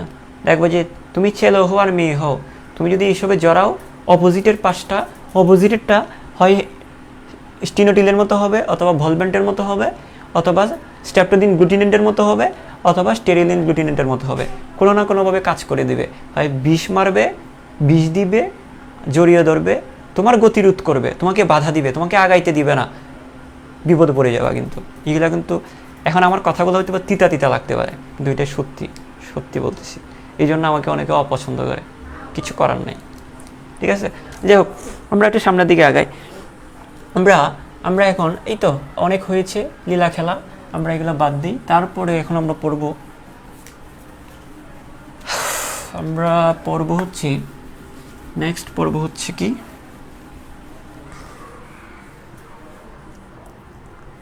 আমরা পড়ব কি এখন, আমরা পড়ব নেক্সট টপিকটা কি আমাদের। আচ্ছা, আমাদের নেক্সট টপিকটা হচ্ছে আমরা একটু করে দুইটা স্তরের মাঝে আমরা একটু দেখি কি পড়া যায়। তোমরা অলরেডি জানো হাইড্রাকে যদি কাটা হয়, একটু খেয়াল করো, হাইড্রাটাকে যদি কেটে ফেলা হয়, এই যে হাইড্রাকে যদি কাটা হয়, তাহলে কাটলে আমরা যদি একটু জুম ইন করে দেখি, আধুনিক পোলাপান জুম ইনটা ভালো বুঝো, যদি আমরা জুম ইন করি তাহলে আমরা দুই রকমের স্তর পাবো এখানে। ভিতরের দিকে একটা স্তর যেটার নাম হচ্ছে গ্যাস্ট্রোডার্মিস, বাইরের দিকে একটা স্তর পাবো যার নাম হচ্ছে অ্যাপিডার্মিস, তাই তো, অ্যাপিডার্মিস। এখন দুইটা স্তরের মাঝখানে একটা অকোষীয় জেলির মতো স্বচ্ছ স্থিতিস্থাপক পদার্থ থাকে। অনেক কিছু বলে ফেলছি, এক কথায় যদি বলি এটার নাম কি, এর নাম মেসোগ্লিয়া। এই দুইটা স্তরের মাঝে একটা পদার্থ থাকে, সেটার নাম কি, মেসোগ্লিয়া। কি গ্লিয়া? ওই যে গ্লিয়া, যেখানে গ্লিয়া বা যেখানে গ্লু এই শব্দটা আছে, যেখানে গ্লিয়া বা গ্লু এই জাতীয় শব্দ আছে, গ্লুটিনেন্ট, স্ট্রেপ্টোলিন গ্লুটিনেন্ট, গ্লু আসিল, এটা একটা আঠালো পদার্থকরণ করে। স্টেরিলিন গ্লুটিনেন্ট, এখানেও গ্লু ছিল, আঠালো রসকরণ করে। মেসোগ্লিয়া, এই গ্লিয়ার মধ্যে গ্লু শব্দটা আছে, মানে আঠালো রসকরণ, এটা অনেকটা আঠালো টাইপের। তো এই যে জিনিসটাকে বলা হয়, এটাকে বলা হয় কি, এটাকে বলা হয় মেসোগ্লিয়া। তো ভিতরের স্তরটা হচ্ছে গ্যাস্ট্রোডার্মিস, বাইরের স্তরটার নাম অ্যাপিডার্মিস। ওই গ্যাস্ট্রোডার্মিস এবং অ্যাপিডার্মিসের মাঝখানে একটা স্তর রয়েছে মেসোগ্লিয়া। কি গ্লিয়া? মেসোগ্লিয়া। আচ্ছা, এটা শুধুমাত্র আঠালো বা জেলির মতো একটা পদার্থ, এখানে কিন্তু কোনো কোষ নাই। দেখো, এই স্তরটার মধ্যে কোষ আছে, এই স্তরটার মধ্যে কোষ আছে, তো মাঝখানে এই স্তরটার মধ্যে কি নাই? কোনো কোষ নাই। এটা অকোষীয় স্তর, অকোষীয় আঠালো জেলির মতো একটা পদার্থের স্তর, অকোষীয়, কোষ ছাড়া একটা স্তর, এটা হচ্ছে মেসোগ্লিয়া। এই মেসোগ্লিয়াটা সম্পর্কে আমরা পড়বো। আমরা কি পড়বো? আমরা পড়বো মেসোগ্লিয়া, এই সম্পর্কে আমরা জানবো। ঠিক আছে, কয়েকটা ইনফরমেশন, এটা সম্পর্কে আমরা কয়েকটা ইনফরমেশন জেনে নিব। তো দেখো, খেয়াল করো, তার আগে আমরা একটু পরিচিতিটা দিই। এখানে যা বুঝাইছি সেটাই আমি এখানে লিখতেছি। দেখো যে অ্যাপিডার্মিস এবং গ্যাস্ট্রোডার্মিস, এই যে দেখো বাইরে অ্যাপিডার্মিস, ভিতরে কি অ্যাপিডার্মিস ও গ্যাস্ট্রোডার্মিসের হাইড্রার অ্যাপিডার্মিস, আমরা যদি বলি যে হাইড্রার বাইরেরটা অ্যাপিডার্মিস, ভিতরেরটা গ্যাস্ট্রোডার্মিস। হাইড্রার অ্যাপিডার্মিস ও গ্যাস্ট্রোডার্মিসের মাঝখানে, হাইড্রার অ্যাপিডার্মিস ও গ্যাস্ট্রোডার্মিসের মাঝখানে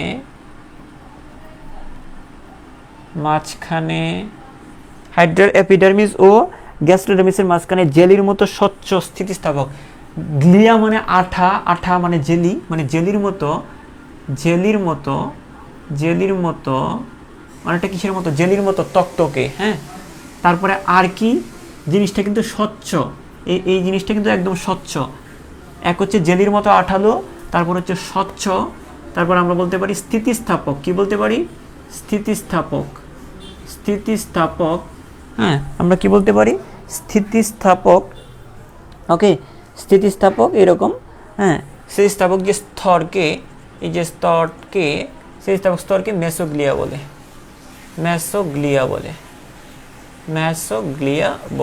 এটা মুখস্থ না, জাস্ট এটা দেখে দেখে বর্ণনাটা করবা।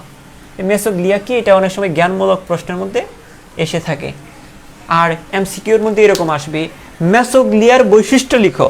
এই যে জেলির মতো স্বচ্ছ স্থিতিস্থাপক, এগুলো এমসিকিউতে থাকবে। আর একটা জিনিস লিখতে পারবা, অকোষীয়, এটার মধ্যে কোনো কোষ নাই, মাঝখানে অকোষীয়, আমরা এটা লিখতে পারি অকোষীয়, এটা লিখে রাখবা, অকোষীয়। হ্যাঁ, এটার মধ্যে কোনো কোষীয় স্তর নেই, এটা কি অকোষীয়। ঠিক আছে, আচ্ছা আমরা এটা মুছে দিই। আমরা এখানে একটা ইনফরমেশন আমরা মাথায় রাখবো, খেয়াল করো। এর সাধারণ পুরুত্ব, এটা পুরুত্বটা কীরকম খেয়াল করো, দুইটা স্তরের মাঝেই তো থাকবে, তাই না? এটা কতটুকু পুরু সেটা। এর সাধারণত এর পুরুত্ব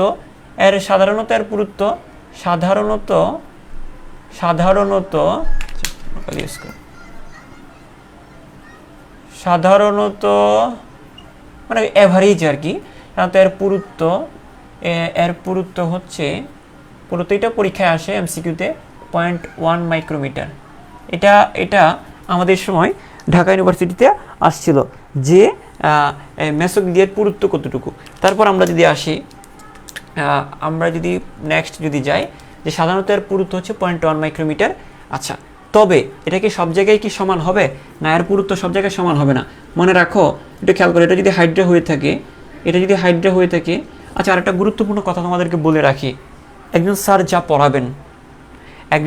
যা পড়াবেন পড়ানোর পরে অবশ্যই বইটা দেখবা, নাহলে বিপদে পড়ে যাবা। সত্যি বলতে বিপদে পড়ে যাবা, A+ পেয়ে যাবা কোনো না কোনোভাবে, কিন্তু চান্স এত সহজ না। একজন স্যার যখন পড়ানোর পরে অবশ্যই তুমি ওই জিনিসটা, ওই টপিকটা বই থেকে পড়বা। স্যার কি বাদ দিয়েছেন, স্যার কি আদৌ কিছু বাদ দিয়েছেন কিনা, যদি বাদ দিয়ে থাকেন সেটা তুমি নিজে হলেও পড়ে নিবা। এবং আমি তোমাকে লাইন বাই লাইন ধরে পড়াচ্ছি, এখন আমি কি আসলে কোনো জিনিস বাদ দিয়েছি কিনা সেটাও তোমাকে দেখতে হবে। যদি কোনো কারণে বাদ দিয়ে থাকি সেটাও তোমাকে পড়ে নিতে হবে।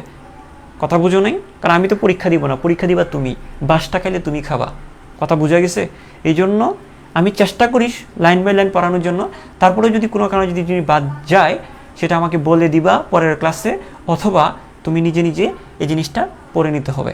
সেটা আমি না, যে কোনো টিচার হোক, যে কোনো সাবজেক্ট হোক, বিশেষ করে বায়োলজি তো লাইন বাই লাইন লাগবেই। না হয় তুমি রিটেনে ভালো করবা, এমসিকিউতে গিয়ে পুরো মারা খেয়ে যাবা, তখন আর কান্না করা ছাড়া কোনো গতি থাকবে না। তো যাই হোক, তো আমরা যেটা বলতে চাচ্ছিলাম, এই যে পুরুত্বটা বললাম, খেয়াল করো, এটা যদি একটা হাইড্রা হয়ে থাকে, তার কি থাকবে? কোর্সিকা থাকবে। এখন দেখো, এটা একটা কোর্সিকা, ধরো এটা হচ্ছে একটা কোর্সিকা, এটা একটা কোর্সিকা, ঠিক আছে? তো আমি তোমাকে একটা জিনিস বলি, দেখো মেসোগ্লিয়াটা, এই যে বেসোগ্লিয়াটা তো এখানেও আছে, মেসোগ্লিয়াটা হাইড্রার দেহেও আছে, মেসোগ্লিয়াটা আবার কোর্সিকাগুলোতেও আছে, মেসোগ্লিয়াটা এখানেও আছে, কোর্সিকাগুলোতেও আছে। এখন তোমরা সাধারণ জ্ঞানে তোমরা বলো মেসোগ্লিয়াটা কোথায় পুরু হবে? দেহকাণ্ডে, এটা তো দেহকাণ্ড, এটা দেহকাণ্ডেও মেসোগ্লিয়া থাকবে, আবার কোর্সিকাতেও থাকবে। স্বাভাবিকভাবেই কোর্সিকাটা একটু চিকন না, কোর্সিকাতে মেসোগ্লিয়া একটু পাতলা হবে, আর এখানে দেহকাণ্ডে মেসোগ্লিয়াটা একটু পুরু হবে। কিন্তু অ্যাভারেজ পুরুত্বটা কত? অ্যাভারেজ পুরুত্বটা হচ্ছে 0.1 মাইক্রোমিটার। এটা মাথায় রাখবো, মুখস্থ এটা করবো। কিন্তু কোর্সিকাতে একটু পাতলা হবে, আর দেহকাণ্ডে একটু কি হবে? মোটা হবে। মনে থাকবে তো, আশা করি তোমরা এই জিনিসটা মনে রাখতে পারবা। তো এটি কোর্সিকাতে সবচেয়ে এটি আমরা মনে রাখবো যে এটি কোর্সিকাতে পাতলা হয়, এবং দেহকাণ্ডে সবচেয়ে পুরু হয়। এবং দেহকাণ্ডে কোর্সিকাতে পাতলা, দেহকাণ্ডের কোন জায়গাটাতে? দেহকাণ্ডের একদম নিচের দিকে সবচেয়ে পুরু হবে। দেহকাণ্ডে একটু নিচে পাদচাকতি থাকে না, পাদচাকতি, এই পাদচাকতিতে সবচেয়ে পুরু হবে। দেহকাণ্ডের মধ্যে তো পুরু হয়, একদম সবচেয়ে বেশি পুরু হবে এই পাদচাকতিতে। খেয়াল করো, এটি কোর্সিকাতে পাতলা এবং পাদচাকতিতে সবচেয়ে পুরু হয়। পাদচাকতিতে সবচেয়ে পুরু হয়, সবচেয়ে কি হয়? পুরু হয়। আচ্ছা ঠিক আছে, আমরা যদি সামনের দিকে যদি যাই, যে এটার আমরা কাজগুলো মনে রাখবো। এটা কাজ কি? এই মেসোগ্লিয়ার কি কাজ? মেসোগ্লিয়া কি কাজে লাগে? এটা দরকারটা কি? এটা কি কাজে লাগে? আমি তোমাদেরকে বলি, আমি তোমাদেরকে যদি বলি যে দেখো, আমাদের মাংসগুলো, এই যে আমাদের নরম মাংসগুলো কোথায় ঝুলে আছে বলো তো? আমাদের হাড্ডিগুলোতে না? এই যে দেখো, যদি আমার মাংস এরকম নাই, এই যে আমাদের এই যে মাংসগুলো, আমাদের গায়ের মাংসগুলো কোথায় লেগে আছে? আমাদের হাড্ডিগুলোতে লেগে আছে, তাই না? তাহলে আমাদের মাংসগুলোর একটা অবলম্বন কে দিচ্ছে? আমাদের মাংসগুলোর অবলম্বনটা কে দিচ্ছে? হাড্ডিগুলো মাংসের অবলম্বন দিচ্ছে। ঠিক একইভাবে ওই মেসোগ্লিয়া যে স্তরটা, এই যে মেসোগ্লিয়া যে স্তর, এই মেসোগ্লিয়া এটা একটা অবলম্বন দেয়, এটা একটা কঙ্কালের মতো কাজ করে। এই মেসোগ্লিয়াটার বাইরের দিকে এপিডার্মিসের কোষগুলো থাকবে, বাইরের দিকে কিসের কোষগুলো, এপিডার্মিসের কোষগুলো এর মধ্যে বসে থাকবে, এর মধ্যে গেঁথে থাকে, এবং ভিতরের দিকে গেস্টোডার্মিসের কোষগুলো থাকবে। তা দেখো এই কোষগুলো, এটাই তো মেসোগ্লিয়া, মাঝখানেরটা এটা মেসোগ্লিয়া না, এটা মেসোগ্লিয়া। তো মেসোগ্লিয়া কি করবে, মেসোগ্লিয়াটা এই কোষগুলোকে অবলম্বন দেয়, এই কোষগুলোকে অবলম্বন দেয়। বুঝো নাই মনে হয়। এই মেসোগ্লিয়া স্তরটা কি করে, এই মেসোগ্লিয়া যে স্তরটা, এই মেসোগ্লিয়া স্তরটা হাড্ডির মতো কাজ করে, কঙ্কালের মতো কাজ করে। যেমন আমাদের হাড্ডির মধ্যে যেমন মাংসপেশি আটকে থাকে, ঠিক একইভাবে ওই মেসোগ্লিয়ার মধ্যে এই বাইরের কোষ এবং ভিতরের কোষগুলো আটকে থাকে, এক কথায় কঙ্কাল হিসেবে কাজ করে। তবে কেমন কঙ্কাল, আমাদের কঙ্কালটা তো শক্ত, কিন্তু ওদের এটা কঙ্কালের মতো কাজ করলে এটা নমনীয়, এটা নরম, নমনীয় কঙ্কাল হিসাবে কি করে দেহকে অবলম্বন দেয়। তা দেখো আমরা কি বলতে পারি, নমনীয় কঙ্কাল হিসাবে আমরা লিখব যে নমনীয় কঙ্কাল হিসাবে, নমনীয় কঙ্কাল, কেমন কঙ্কাল, নমনীয় কঙ্কাল হিসেবে, নমনীয় কঙ্কাল হিসাবে দেহকে অবলম্বন দেয়, নমনীয় কঙ্কাল হিসাবে দেহকে অবলম্বন দেয়, দেহকে অবলম্বন দেয়, নমনীয় কঙ্কাল হিসাবে দেহকে অবলম্বন দেয়। তারপরে তো 2 নাম্বার, হ্যাঁ, নমনীয় কঙ্কাল, নমনীয় কঙ্কাল হিসাবে দেহকে অবলম্বন দেয়। আচ্ছা, তারপরে আমরা যদি পরবর্তীতে, হ্যাঁ, তারপর আমরা যদি একটু করে বলি যে আমরা এটা বলতে পারি, এই যে দুইটি কোষস্তর, বাইরে একটা স্তর, ভিতরে একটা স্তর, দুইটি স্তরের ভিত্তি, বেজ হিসেবে কাজ করে। দুইটা স্তরের কোষগুলো এর মধ্যে আটকে থাকে। তো দুইটি কোষস্তরের আমরা যদি বলি, দুইটি কোষস্তরের বাইরের স্তর এবং ভিতরের স্তর, দুটি কোষস্তরের ভিত্তি হিসেবে কাজ করে, দুটি কোষস্তরের ভিত্তি হিসাবে কাজ করে, ভিত্তি, বেস হিসাবে কাজ করে। ঠিক আছে, আমরা আরেকটা পয়েন্ট আমরা মাথায় রাখবো, হ্যাঁ, দুইটি কোষস্তরের ভিত্তি হিসাবে কাজ করে। আচ্ছা, এখানে আরেকটা জিনিস তোমাদের হয়তো বা কিছুটা মনে আছে, তোমাদেরকে যে বলছিলাম এই যে কিছু স্নায়ুতন্তু মেসোগ্লিয়া ঘেঁষে অবস্থান করে, সংবিধি কোষের স্নায়ুরোমগুলো, এই মনে আছে তোমাদের, এগুলো পড়াইছিলাম, আগের পড়াগুলো রিভাইজ দিবা। এগুলা থেকে কিছু তন্তু বের হয়, এগুলা থেকে কিছু কি বের হয়, তন্তু বের হয়, স্নায়ুকোষের তন্তু। আরেকটা কি তন্তু, স্নায়ুকোষের তন্তু, সংবিধি কোষের তন্তুগুলো এই মেসোগ্লিয়াতে অবস্থান করে। এই যে এরকম এখান থেকে বের হয়ে এরকম হয় না, দেহকে সমান্তরালে, দেহকে সমকোণে অবস্থান করে বলছিলাম না। তা আমরা 3 রকমের কোষের তন্তু এখানে অবস্থান করবে। একটা হচ্ছে সংবিধি কোষ, স্নায়ুকোষের তন্তু, আর পেশি আবরণী কোষের মায়োফাইব্রিল। কি বললাম, পেশি আবরণী কোষের মায়োফাইব্রিল, মানে এটাও এক ধরনের তন্তু, পেশি প্রবর্তনগুলো এখানে ধারণ করে। তাই আমরা বলতে পারি স্নায়ুকোষ, সংবিধি কোষ এবং পেশি আবরণী কোষের, তা আমরা যদি বলি স্নায়ুকোষ, আমরা যদি বলি মানে এখানে সুতা চারদিক থেকে সুতা আসবে, বিভিন্ন কোষ থেকে তন্তু বা সুতাগুলো এসে মেসোগ্লিয়াতে অবস্থান করবে, সোজা হিসাব। তো কি কি কোষ, 3টা কোষ আমি বলি, একটা হচ্ছে স্নায়ুকোষ, সংবিধি কোষ, স্নায়ুকোষ, সংবিধি কোষ এবং স্নায়ুকোষ, সংবিধি কোষ এবং পেশি আবরণী কোষের, এবং পেশি আবরণী কোষের এবং স্নায়ুকোষ এবং সংবিধি কোষের তন্তুসমূহ। আমি আগে এটা লিখে ফেলি, স্নায়ুকোষ এবং সংবিধি কোষের তন্তুসমূহ, সুতা মানে সুতা, তন্তুসমূহ এবং আরেকটা কোষ আছে, এটা তো স্নায়ুকোষ, এটা সংবিধি কোষ, আরেকটা কোষ আছে পেশি আবরণী কোষ, পেশি আবরণী কোষের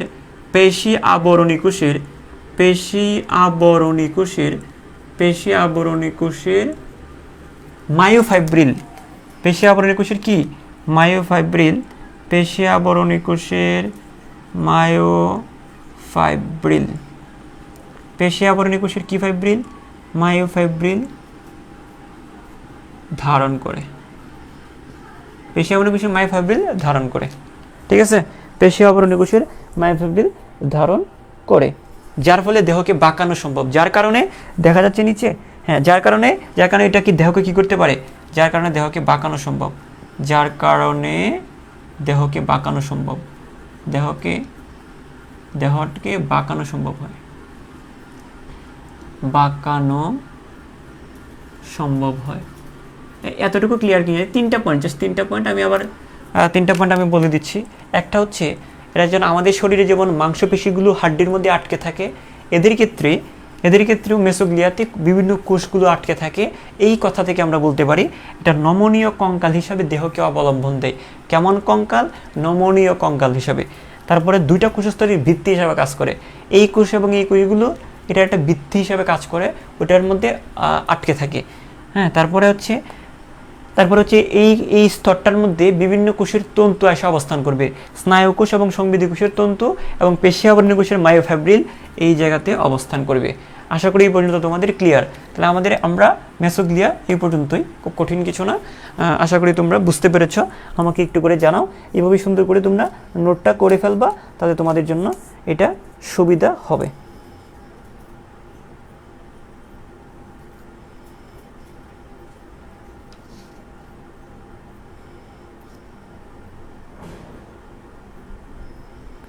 এ পর্যন্ত সবার ক্লিয়ার? আচ্ছা, আমরা আরেকটা জিনিস, তোমাদের নাকি আবার ক্লাস আছে। আচ্ছা ঠিক আছে, আমি এইটা আরেকটা ছোট্ট একটা টপিক পড়ায় দিচ্ছি। সেটা হচ্ছে, যদি আমি বলি একটা ছোট টপিকে যাই, আমরা ছোট টপিকটা হচ্ছে এরকম, সিলেন্টেরন।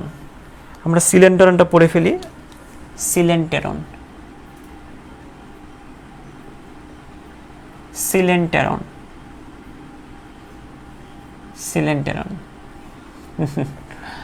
সিলেন্টেরন দেখো, আমরা যদি খেয়াল করি, এই যে দেখো, এটা যদি হাইড্রা হয়,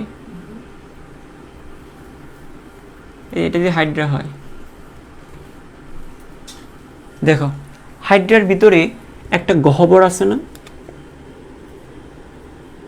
খেয়াল করো, হাইড্রার ভিতরে একটা গহ্বর আছে না? এই যে গহ্বরটা, এই হাইড্রার ভিতরে যে ফাঁকা জায়গাটা, হ্যাঁ, হাইড্রার ভিতরে যে ফাঁকা জায়গাটা বা গহ্বরটা, এই গহ্বরটাকে বলা হয় সিলেন্টেরন। এই ফাঁকা গহ্বরটাকেই বা ফাঁকা জায়গাটাকে আমরা কি বলি? এটাকে আমরা সিলেন্টেরন বলে থাকি। কি বলে থাকি রে? সিলেন্টেরন বলে থাকি। ওকে, ফাইন। তো আমরা সিম্পল বুঝে গিয়েছি। এই এতটুকু জিনিস যদি আমরা মাথায় রাখতে পারি, তাহলে এটা আমরা বলতে পারি যেটাকে সিলেন্টেরন বলে। তাহলে আমরা যদি এভাবে প্রস্থচ্ছেদ করি, এরকম প্রস্থচ্ছেদ করি, তাহলে দেখো এরকম দেখতে পাবো না? দুইটা কোষের স্তর দেখতে পাবো না? ভিতরের দিকে একটা, বাইরের দিকে একটা। দুইটা কোষের স্তর দেখতে পারবো, ভিতরের দিকে একটা, বাইরের দিকে একটা, তাই তো? তাহলে ভিতরের দিকে কোনটা? এই যে ভিতরের স্তর, এই যে দেখো, এটা বাইরের দিকে এপিডার্মিস, ভিতরে গ্যাস্ট্রোডার্মিস। এই গ্যাস্ট্রোডার্মিসের মাঝখানে যে গহ্বরটা, সেটাই হচ্ছে গ্যাস্ট্রোডার্মিস দ্বারা আবৃত যে গহ্বর। এই যে চারদিকে গ্যাস্ট্রোডার্মিস দিয়ে পরিবৃত্ত যে গহ্বরটা দেখতেছি, সেটাই হচ্ছে সিলেন্টেরন। আমরা সংজ্ঞাটা কিভাবে দিতে পারি না? সংজ্ঞাটা আমরা এইভাবে দিতে পারি যে হাইড্রার কেন্দ্রভাগে ও গ্যাস্ট্রোডার্মিসের দ্বারা আবৃত যে ফাঁকা গহ্বর। তাহলে আমরা যদি বলি হাইড্রার কেন্দ্র বরাবর, যে হাইড্রার কেন্দ্রভাগে খেয়াল করো, হাইড্রার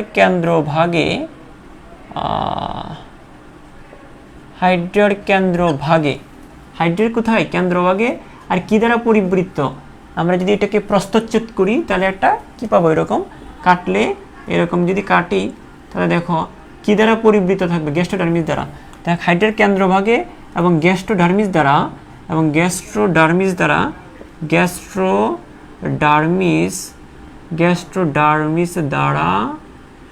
আবৃত বা পরিবৃত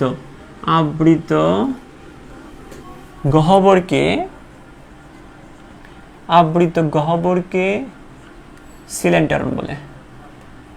আবৃত গহ্বরকে কি বলে রে? সিলেন্টেরন বলে। ঠিক আছে? আচ্ছা, এই তো এখন দেখো, এখানে একটা কাজ আছে। এই জিনিসটা, এটা একটা মজার বিষয় না? এই যে দিক দিয়ে কায়, ওই দিক দিয়ে ত্যাগ করে, তোমরা এটা আগে থেকেই জানো।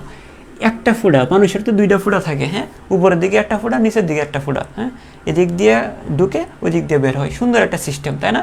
কিন্তু এদের কিন্তু ওইরকম কোনো সিস্টেম নাই। হ্যাঁ, যে দিক দিয়ে খাবে, আবার এদিক দিয়ে কী হবে? ছাড়ে। ঠিক আছে? এখন এখানে একটা বিষয় হচ্ছে, খেয়াল করো, এই যে গহ্বরটা যেদিক দিয়ে খায়, এদিক দিয়ে ছাড়ে বলে এই গহ্বরটাকে বলা হয়, দেখো নর্মালি চিন্তা করো, আমাদের কয়টা, আমাদের দেখো আমাদের আমাদের কয়টা ফুটা, উপরের দিকে একটা ফুটা মানে একটা ছিদ্র, নিচের দিকে একটা, তাই কয়টা হয়েছে, দুইটা হইলো না? তাহলে এটা হচ্ছে আমাদেরটা, তাহলে আমাদেরটা মোটামুটি স্বাভাবিক বলতে পারি, মোটামুটি স্বাভাবিক বলতে পারি। তাহলে দেখো এই জায়গায় এদিকে একটা আছে আর এদিকে আরেকটা নাই, মানে একটা বদ্ধ। তা আমরা এটাকে কি বলতে পারি, ব্লাইন্ড বলতে পারি না, অন্ধ বলতে পারি না।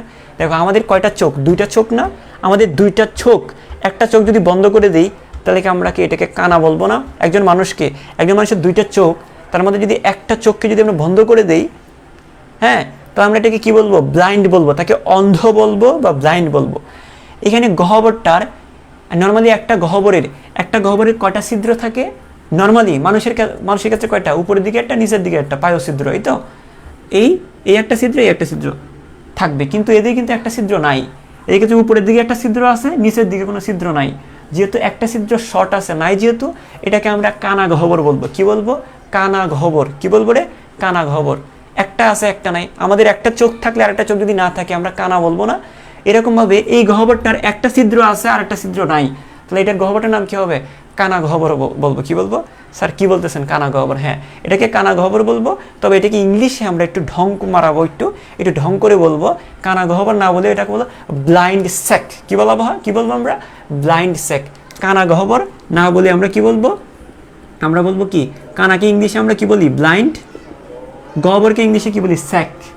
গহ্বরের ইংলিশ কি, স্যাক। তাহলে দেখো এর একটি ছিদ্র রয়েছে, দেখো এই জন্য আমরা কি বলবো, একটু বলবো আমরা যে এর একটি গহ্বর রয়েছে। তাহলে দেখো এর একটি মাত্র ছিদ্র রয়েছে বলে, হ্যাঁ, এর একটি মাত্র ছিদ্র রয়েছে, দেহের উপরিভাগে একটি মাত্র ছিদ্র রয়েছে। তাহলে এর একটি মাত্র ছিদ্র দিয়ে, একটি মাত্র ছিদ্র, খেয়াল করো, একটি মাত্র ছিদ্র দিয়ে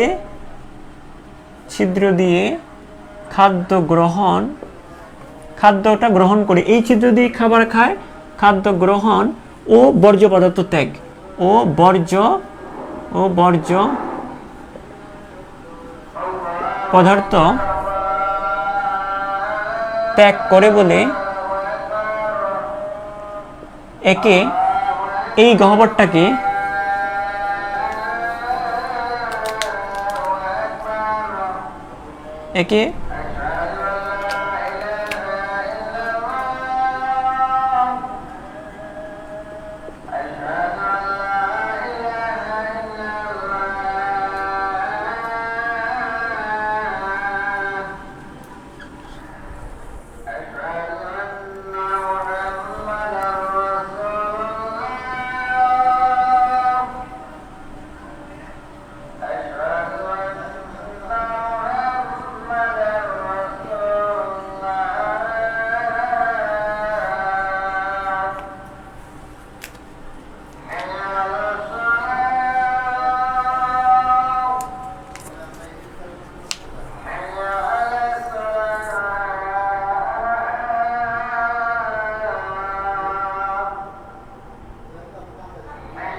এই খেয়াল করো, আশা করি এটা তো বুঝেই ফেলছো। আমি যেটা বললাম যে একটা ছিদ্র দিয়ে খাবার ঢুকে, একটা দিয়ে বর্জ্য পদার্থ বের হয়, একটা আছে একটা নাই, একটা ছিদ্র আছে আর একটা ছিদ্র নাই, এই জন্য এটাকে ব্লাইন্ড স্যাক বা ব্লাইন্ড গাট বলা হয়। গাট মানে অন্ত্র বা গহ্বর টাইপ কিছু বোঝানো হচ্ছে। স্যাক মানে থলি বা গহ্বর, গাট দিয়েও বোঝানো হয় পরিপাক নালী বা ওই রিলেটেড কিছু, তাহলে ব্লাইন্ড স্যাক বা ব্লাইন্ড গাট বলা হয়। তো যাই হোক, এই গহ্বরের মধ্যে আবার দেখো আরও একটা নাম আছে, এই গহ্বরের মধ্যে খাদ্য পরিপাক হয়।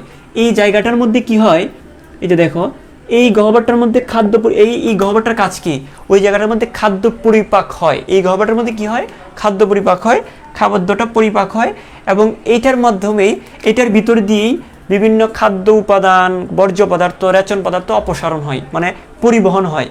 এক কথায় পরিপাক হয়, আরেক কথায় খাদ্যসার পরিবহন হয়।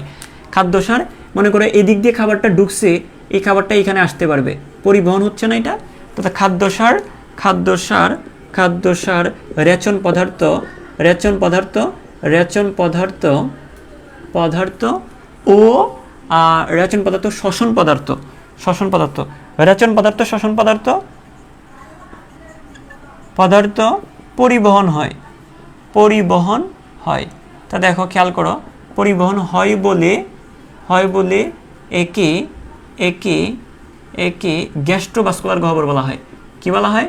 গ্যাস্ট্রোভাস্কুলার ভাস্কুলার গহ্বর বলে।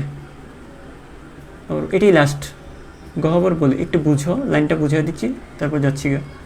দেখো গহ্বর বলে, দেখো আমি কি বললাম, এইটার ভিতরে খাবারটা পরিপাক হয়।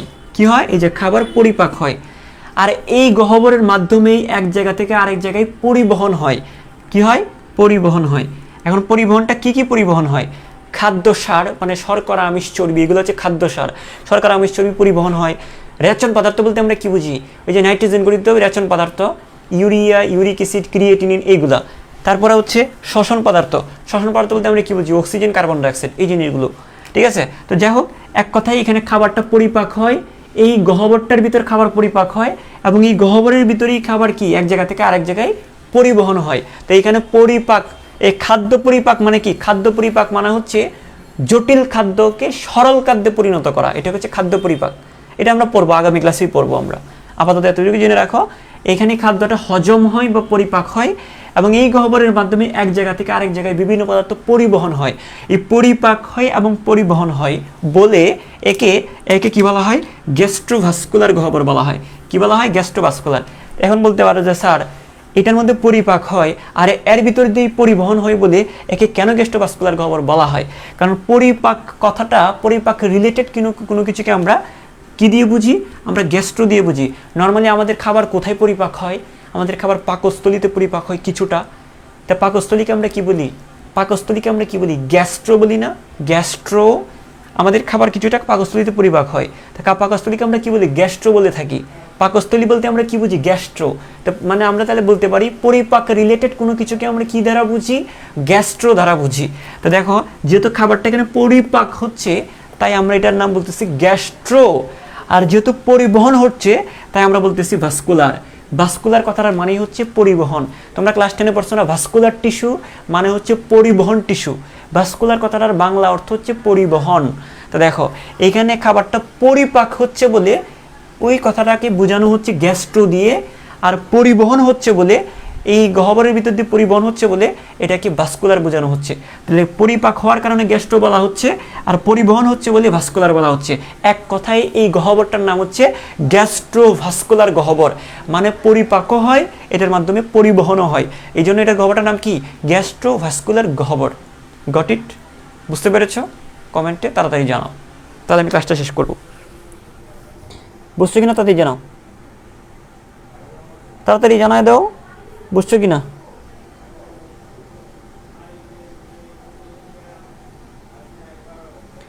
এটা বুঝছো কিনা আমাকে একটু জানাও যারা ছিলা।